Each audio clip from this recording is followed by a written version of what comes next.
Shabbat Shalom.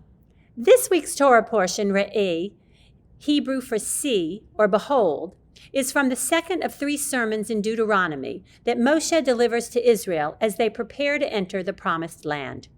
While not the main focus of this portion, consideration of leadership, that is, what qualities and actions define a good leader, is a helpful lens through which to understand the many proscriptions and directives Moshe lays out here. Even though initially a reluctant leader, Moshe has nonetheless, over the past 40 years, grown into the mantle of leadership. He's rescued his people from a tyrant, interceded with God on his people's behalf, established protocols and processes for survival in harsh conditions, adjudicated disputes and meted out rewards and punishments.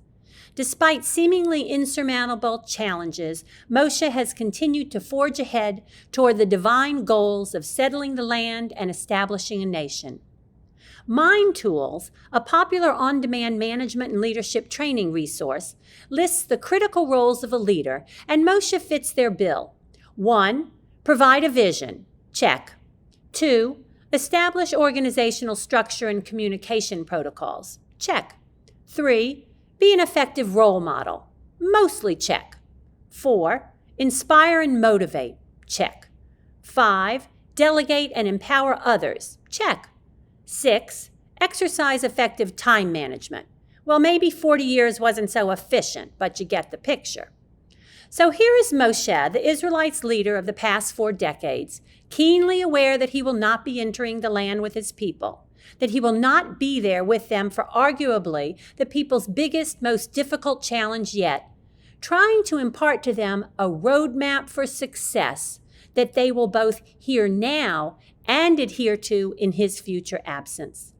Perhaps it is precisely his position as a leader, one who intimately knows the capabilities and limitations of his people, one who remembers the golden calf at Sinai and the propensity of the Israelites to turn away from God in his absence, which drives Moshe to detail the do's and don'ts of what is expected to establish a prosperous and moral nation with God at its center. The legal list is a long one. Centralized places of worship, laws of kashrut, tithing and a sabbatical year, treatment of slaves and the poor, about how to obliterate idol worship and false gods throughout the land, as well as the laws governing celebration of the 3 pilgrimage festivals. The sermon is weighted heavily on what not to do, how not to behave, on proscriptions of behaviors which in the end are meant collectively as a prescription to unite the Israelites as one people, one nation. This is the central lesson which helps Jews in today's world. The dynamic of creating collective behaviors around what we do not do, behaviors which set us apart from the other, which help us to avoid assimilation and come together with a shared purpose.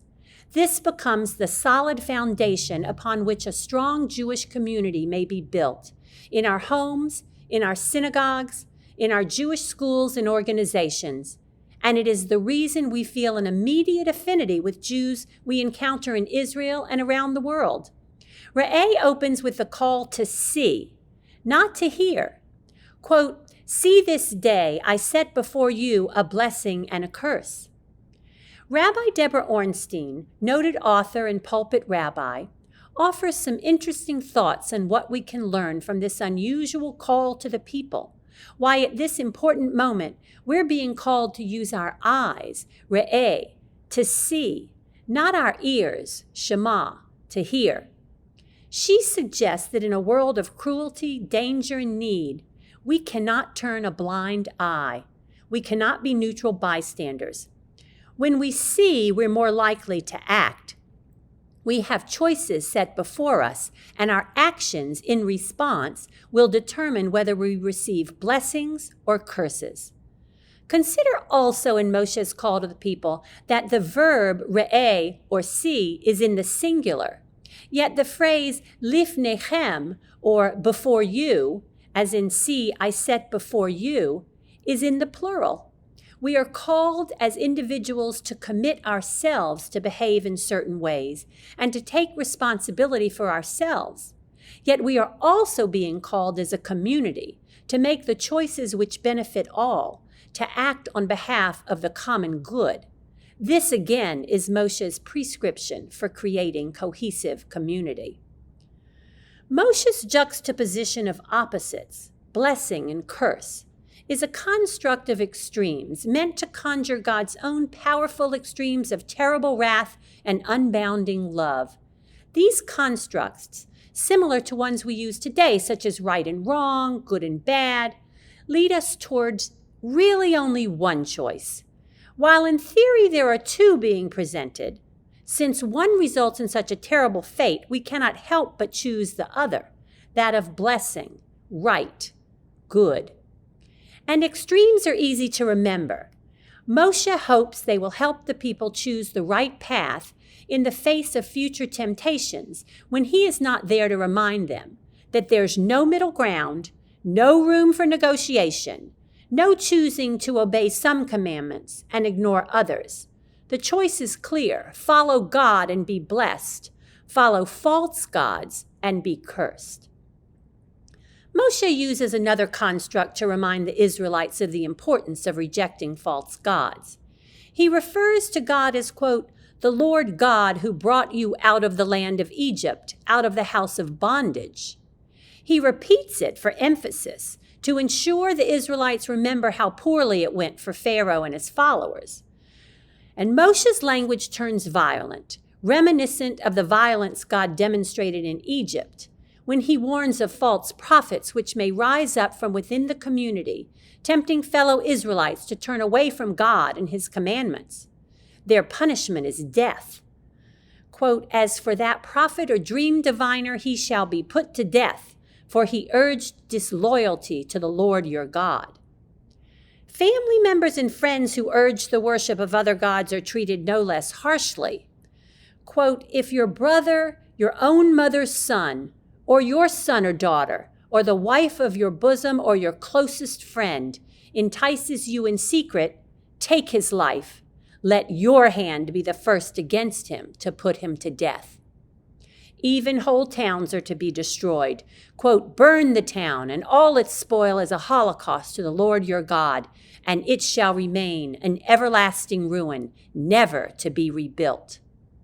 The preservation of community is paramount, even if it comes at a very painful price. Significant in the long list of behavioral proscriptions are the laws of kashrut. There's a wide range of interpretations about why the Torah deems some animals as kosher and others as treif. However, in Re'eh, it serves as yet another set of behaviors by which the Israelites can set themselves apart. Rabbi Ruth Sohn, in The Torah, a Women's Commentary, points to the permission given for Jews to give or sell non-kosher foods to non-Jews. She writes, while many Jews today believe the biblical prohibitions against certain meat and fish to be for health reasons, Parshat Re'eh makes no such claim. In fact, if this were the case, the explicit permission to give the stranger and the foreigner the foods we are forbidden to eat would be, frankly, immoral. Rather, Parashat Re'eh identifies the articulation of eating prohibitions strictly as part of the Israelites' particular path to holiness. Like the laws of kashrut, the laws governing sacrifices and worship also serve to differentiate the Jews and establish strong community. For the three festivals of Pesach, Shavuot, and Sukkot, God commands the Israelites to travel to the place where God will choose to establish his presence in the midst of the new nation. The proscription against worshiping individually in convenient locations sets the Israelites apart from the current inhabitants of the land. And the multiple commanded gatherings, full of joy and celebration, serve to renew the people spiritually and establish peoplehood, one nation from many tribes. But why pursue, as Rabbi Sohn says, a, quote, particular path to holiness? Why did the Israelites obey all of the do's and don'ts? One answer lies in the concept that Jews are a chosen people, a light to nations with a divine mission to heal the world. Moshe reminds the people of their sacred status. quote, "You are the children of the Lord your God, and you are a people consecrated to the Lord your God." Inherent in the laws is a moral code of conduct. Specifically, we are commanded how to treat slaves, strangers, foreigners, and the poor in our communities. Slaves are given the opportunity to go free after 7 years, and when they are freed, one is obligated to provide him with livestock, food, and drink. Quote, "When you set him free, do not let him go empty-handed." Food that is fit to be eaten but does not meet the requirements of kashrut are to be shared. Quote, "You shall not eat anything that has died a natural death. Give it to the stranger in your community to eat, or you may sell it to a foreigner." And the poor are to be supported. Quote, "Open your hand to the poor and needy kinsmen in your land." It is perhaps through this moral conduct that in setting ourselves apart, we also set an example of how ultimately, through our own behaviors and the behaviors of our communities, we can fulfill our healing mission of Tikkun Olam. Eitan Cooper, Executive Vice President and COO of the Schechter Institutes, points out in his commentary that Parashat Re'eh begins with the admonition to see, Re'eh, and ends with the admonition to be seen, Yira'eh. We are to both see and be seen. Dr. Cooper states that, quote, "To make the land a blessing rather than a curse for its inhabitants, we need to be visible, to be there, and be responsible for each other." I agree. No matter our status or our tribe, we are to show up, to participate together in shared experiences, from the mundane of the everyday, such as eating, to the spiritual of holy days, such as celebrating and worshiping. This is the essence of Moshe's sermon to the Israelites as they prepare to enter the land. That proscriptions for behavior are in fact the prescription for maintaining our Jewish community, our Jewish togetherness, our Jewish peoplehood.